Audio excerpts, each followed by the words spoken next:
You are a god, and this morning a man kneels at your bedside with a bronze blade, and you tilt your head back and give him your throat. He scrapes your jaw smooth. His hand is steady because he has done this at first light for years, and because you are the still point, his whole world turns around. Learn this first, because it never changes. You are never the one holding the blade. You are the one it is held against. You are a living god. Not a man the gods favored, but a god in sandals, the son of the sun, the one throat through which a whole country speaks to heaven. That is the reward, and it is real. But a god is never left alone, and being never alone is not the same thing as being safe. You are Ramesses, third to carry the name. The danger you are raised to fear stands outside the walls. The sea raiders at the mouth of the delta. The years the river runs low. The gods turning their faces away. One of your wives, Tiye, waits each evening at the edge of the lamplight, just past where the light gives out, and you have long stopped seeing her there. You are watching the walls. You are guarding the wrong direction. Level 1. The Waking. Before the sun clears the horizon, they come for you. Hands you have known your whole life lift you and bathe you in warm water carried up in the dark. They rub you head to foot with oil until you shine like the statue you are about to go and feed. There is comfort in it, real comfort. The animal kind, warm oil on cold skin in the blue hour before dawn. Hold on to that, because it is one of the few hours that belong to your body and not to the country. Then the day's first duty, and it is the largest. You walk to the inner shrine, break the clay seal on the door with your own hand, and wake the god inside. You dress the statue. You anoint it. You set before it bread, beer, and fruit, a god's breakfast laid by a god's hands. This small meal is the most important thing you will do all day, because the people believe that if it is not done, the sun does not have to rise. You are not praying for the harvest. You are the reason there is one. Understand what that means on the mornings you are tired. A god cannot be tired. A farmer is allowed a bad morning. You are not, because the flood and the grain and the daylight itself are all resting on whether you got up and did the right. The whole ordered world, Mayat, the balance, is a thing you personally hold off the floor every single dawn. Miss once, and it is not a chore left undone. It is the end of everything, and it is your fault. That is the trade. You will never be hungry. You will also never be allowed to fail. Level 2. The Hall. Groomed and oiled and dressed, you are made into the image. They strap a plaited false beard to your chin, the beard of the gods, worn by kings who cannot grow one, and by the occasional queen who cannot grow one either. Even your face is a costume. Then you go to the great audience hall to be the state. You are the highest judge alive. Disputes climb all the way up to you.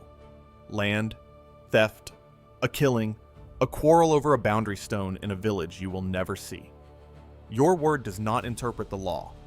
Your word is the law, because the law is only another name for the balance you exist to keep. Somewhere along the wall, a scribe writes down what you decide, and what he writes becomes true. Look around this room and try to count the people. You cannot. There are always more. Officials, priests, fan bearers, the vizier at your shoulder with the day's business, guards down every wall, and a taster who eats before you eat. This is the part nobody tells the child who dreams of a throne. You are the most surrounded person alive. You have not been alone since they carried you in here, and you never will be again, because a god by himself is a god unguarded, and an unguarded god is a temptation. Tiye is somewhere near the edge of it, as she always is. She knows which dishes reach your hand and which are turned away. Every face in this hall would kneel if you told it to. Every one of them stands close enough to touch you. For now, those feel like the same fact, and the feeling is safety. Remember that it felt like safety. Level 3. The Body. Here is a thing about being a god. They can make you prove it. After 30 years on the throne comes the festival called the Heb-Sed, and at the heart of it, you run. not walk. Run a marked course in front of the entire court to show that your body still holds the strength of the land inside it. A god who can still run is a god who can still make the river rise. And here is the older, colder thing underneath the festival, the part the priests do not say out loud. The run is the polite descendant of something far worse. In the oldest days, the stories go, a king who could no longer perform his strength was not quietly retired. He was killed and replaced, so the strength on the throne stayed young. The run is what they give you instead of the knife. You run so that no one has to decide you have stopped being useful. So you run. And your body, the divine body, is failing exactly like any other. The scanner tells on all of you now. Your arteries are hardening into stone. Your teeth are worn down to aching stumps. And not from luxury, but from bread. The same bread the poorest man in Egypt eats, full of the same windblown sand and grit off the grinding stones. The Lord of the harvest wears his teeth to the root on the harvest, the same as everyone. Under the gold and the oil, you are a middle-aged man with a bad back, a sore mouth, and a heart quietly filling with rock. You are worshipped as eternal. You are aging by the hour. Both are true at the same moment, and you are the only person who can feel the second one. Level 4. The ones close. You have spent your whole life braced in the wrong direction. You watched the borders. You watched the sea. You watched the sky for the year the flood might not come. And the entire time, the danger was already indoors, dressing you, tasting your food, lying down beside you. Turn your own day over. A god is never alone, and you have learned to feel that as comfort. The warm hands, the taster, the guards along the wall. Now look at it from the other side. The people allowed to stand within a blade's length of your throat are, by that exact fact, the only people who could ever open it. Your divinity does not keep the knife away from you. Your divinity is the reason a dozen trusted hands are near your neck every hour of every day. The wife who knows which dish reaches you. The chief of your pantry, who runs the kitchen. The man who has shaved you since you were young. Being surrounded was never the protection. It was the delivery. The record is careful and strange about this. There is a papyrus, a court document, that names more than 40 people who decided a living god ought to die. Officials, army officers, palace magicians, and at the head of them, a woman from inside your own household who wants her own son on your throne instead of your named heir. She has stood at the edge of your lamplight for years, in the place where the light gives out. You have never once thought to watch her. The threat to a god does not climb the walls. It is already holding the towel. Level 5. The hunger. Before they come for your throat, the ground shifts under the whole idea of you. It happens over bread. In the 29th year of your reign, the men carving your eternal tomb, the skilled artisans in the village at Deir el-Medina, the ones building the house you will lie in forever, do not get paid. Their wages are grain, and the grain does not arrive.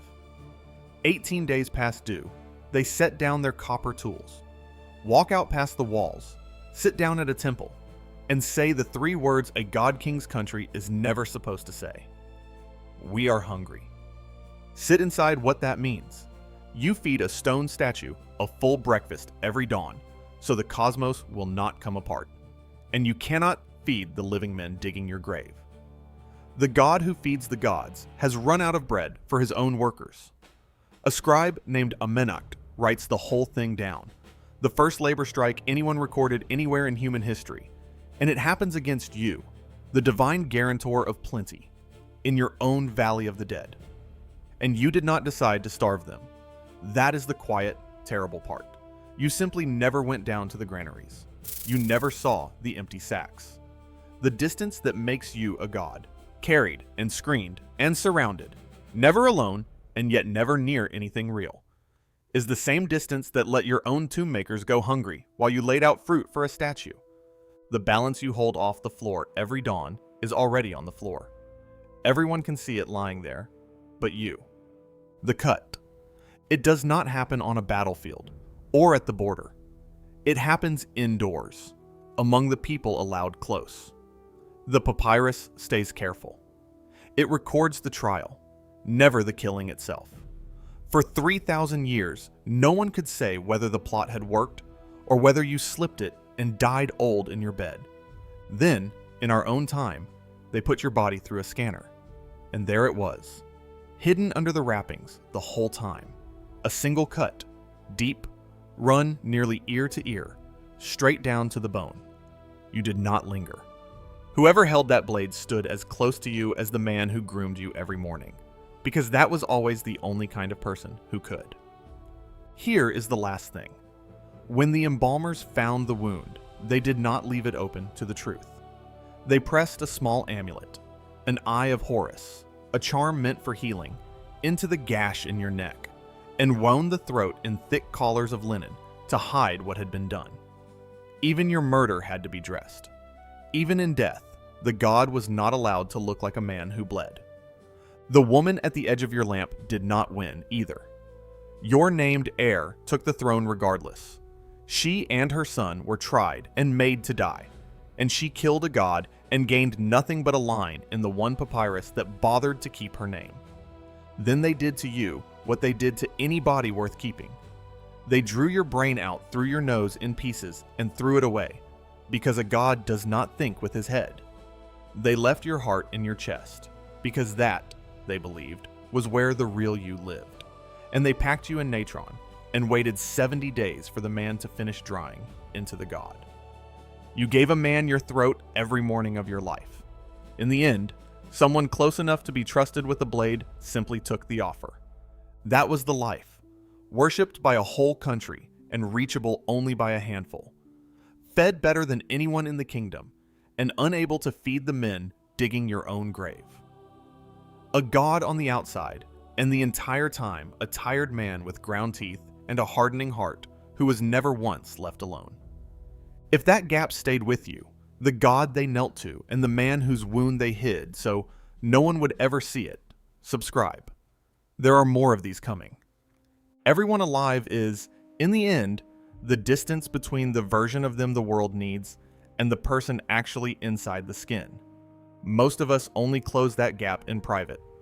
Yours was sealed with an amulet and buried in linen, so that not even eternity would be allowed to know. Tomorrow, before the sun clears the horizon, someone will break a fresh clay seal on a shrine door, set out bread and beer for a statue, and become the reason the world keeps its balance for one more day. The seal is already drying on the door. It always starts there.